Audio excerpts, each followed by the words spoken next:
Hai guys, selamat datang kembali di channel JB. HP EliteBook tipe Revolve G2.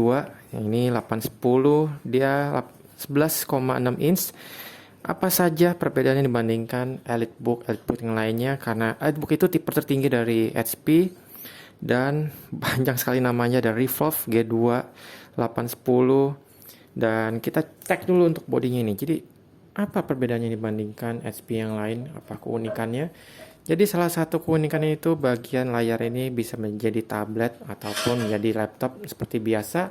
Bisa diputar, tapi seperti apa putarnya? Nanti kita cek, karena agak unik juga cara putarnya. Di bagian bodi luarnya, semua terbuat dari bahan plastik, sayangnya tidak berasa premium untuk laptop harga 20 jutaan di zamannya ini. Oke, kita coba cek. Untuk bodinya cukup tipis. Di sini bodinya tidak lebih dari 20, sekitar 20-an segini. Tidak lebih dari 3 cm, 2,5 ya, 2,5. Oke, jadi lumayan tipis di zamannya. Dan portnya unik, di bagian belakang ada port LAN, port USB 3.0, ada Kingston lock, ada mini display, ada USB lagi tipe 3.0, port untuk chargernya di sini. Ada LED statusnya bagian sampingnya. Di sini ada express card slot nih yang tipe lama. Di sini ada jack 3,5 mm dan sudah micro SD. Jadi menarik juga, sudah micro SD. Ada grill untuk speaker, ada volume up and down. Di sini untuk tombol untuk menyalakan atau mematikan shortcut seperti WiFi. Untuk powernya di sini ada LED statusnya menyala. Jadi matikan tinggal digeser. Bagian depannya tidak ada apa-apa, sampingnya sini juga kosong, hanya ada satu grill speaker lagi. Bagian belakangnya seperti ini. Di sini juga ada lampu LED. Jadi LED ini sepertinya ke depan bisa terlihat langsung di bagian keyboard.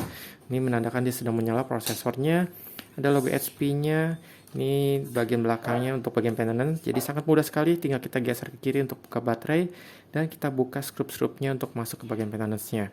Oke, langsung saja kita cek bagian depannya dulu. Jadi untuk buka ini sangat susah sekali. Jadi teman-teman, seperti ini dia tidak terbuka. Ternyata di sini ada magnetnya. Dan saya tidak seperti ini. Jadi dia bisa menempel. Ada magnetnya, jadi bisa taruh bolpen ataupun stylus yang memakai bahan dari besi. Menarik juga. Jadi sini magnet biar dia tidak mudah terbuka lidnya. Bagian atasnya seperti ini. Ya, ini dia bagian dalamnya. Di sini ada logo EliteBook-nya. Dia memakai Intel i7, jadi ini tipe top of the line-nya dari EliteBook yang tipe G2 810. Logo Windows, jadi sini bisa menjadi tablet, jadi menarik. Logo Windows bisa ditekan di sini. Sudah backlight keyboardnya, dan keyboard ini yang tipe full size, jadi sangat besar sekali sampai di sudut pinggir, jadi edge to edge sampai di samping sini. Dan sini juga ada tombol untuk mematikan touchpad-nya. Touchpad juga ukurannya besar di sini, dan touchpad kekinian seperti sekarang, jadi tombol tidak terlihat. Untuk bagian layarnya sudah IPS seperti ini. Namun saya masih resolusi HD, bukannya Full HD. Namun tidak masalah, viewing angle-nya bagus seperti ini. Tidak ada masalah, bisa sampai 180 derajat. Viewingnya seperti ini. Jadi cukup oke sekali. Dan bobotnya juga cukup nyaman untuk dibawa sehari-hari. Kita coba tes untuk bobotnya ini. 1,3 kilo. Ya, sangat ringan. Chargernya pun juga ringan, namun saya tidak membawa untuk kalian review. Namun charger standarnya HP 65 watt. Di sini ada kameranya juga masih yang HD. Untuk mic inputnya sudah stereo, jadi suaranya cukup oke, tidak ada masalah. Apalagi ini EliteBook, suaranya dijamin lebih baik dibandingkan masih memakai tipe HP yang standar ataupun yang harga 4 jutaan. Ini mic-nya beda sekali, beda kualitas, suaranya juga sudah bagus. Oke, kita langsung saja masuk ke bagian dalamnya ini. Kita coba cek. Oke, kita coba cek dulu. Sudah masuk. Di bagian dalamnya kita masuk Task Manager. Kita lihat performance-nya. Dari CPU-nya tadi i7 4600U, base clock 2,1 sampai 3,2 GHz. Ini cukup tinggi. Memorinya bisa di-upgrade tadi sampai sekitar 12 karena bawahnya 4 GB dan maksimum tambahnya 8 GB. Di sini 8 GB DDR3 1600 MHz. Di sini disknya tadi memakai S128, bisa di-upgrade memakai NVMe sampai 2 TB tidak masalah. Wi-Fi-nya sudah dual band AC 7260. GPU-nya bisa di-upgrade tadi sampai 4 GB. Ini dedicated-nya 128, bisa kita ganti nanti. Jadi kita coba tes dulu untuk masuk ke bagian dalamnya dulu. Untuk Windows-nya tadi ada updatean. Di sini updatean yang versi terbaru, yang versi 20H2 yang tahun 2021. Kita coba masuk dulu untuk speed test. Apakah untuk zaman sekarang speed internetnya cukup baik? Kita coba tes dulu, sekalian kita benchmark juga. Benchmark untuk drive-nya. Kita coba cek. Ini speed testnya, kita coba tes seperti apa speed testnya. Pingnya standar untuk downloadnya oke, di atas 50. Harusnya sampai 100 speednya, tapi tidak masalah. Yang penting pinnya masih di bawah 10, masih tergolong cepat. Dan saya juga tes di jarak yang lumayan jauh, sampai ini dari wifi pun sekitar 7 meter, jadi masih oke. Untuk uploadnya cukup rendah. Untuk benchmark, coba kita tes hard drive benchmarknya. Dan kita tes juga untuk YouTube, apakah masih cukup mumpuni. Dia punya grafisnya. Bagi YouTube sudah 4K. Kita cari YouTube yang gratisan pastinya, biar menghindari copyright.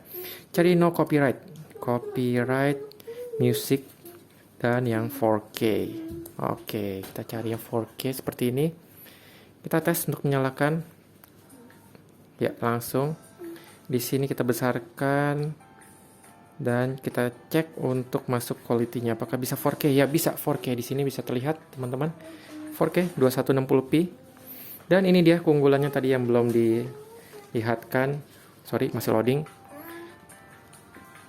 Jadi ini bisa ditekuk seperti ini. Ya, modelnya diputar. Jadi sesuai namanya revolve, bisa diputar seperti ini. Ya, dia mati. Oke, di revolve seperti ini. Kita coba cek lagi, kita balikan.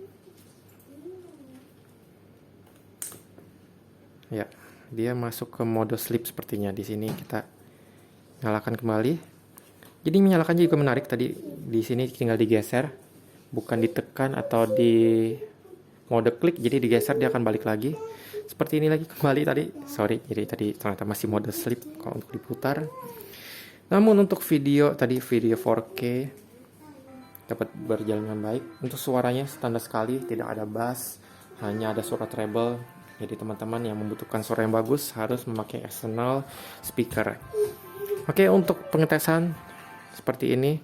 Jadi ini memang internetnya lagi tidak baik, tapi untuk videonya dapat berjalan dengan baik. Masalahnya hanya loading dari wifi-nya. Di sini tidak ada panas sama sekali, jadi untuk mengenal panas cukup bagus. Suara dari fan-nya juga tidak terlalu terdengar yang baik. Jadi sangat halus fan-nya juga. Nanti saya bakal tes lagi saat penggunaan sehari-hari seperti apa. Namun untuk browsing, untuk Excel, ataupun dokumentasi saat membuka aplikasi, semua dapat berjalan baik.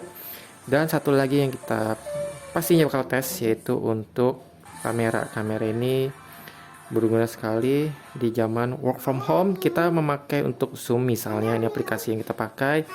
Seperti ini. Oke, jadi untuk kameranya ini,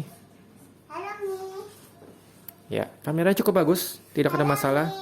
Untuk suaranya kita coba tes untuk recorder. Ini kita bisa cek recorder.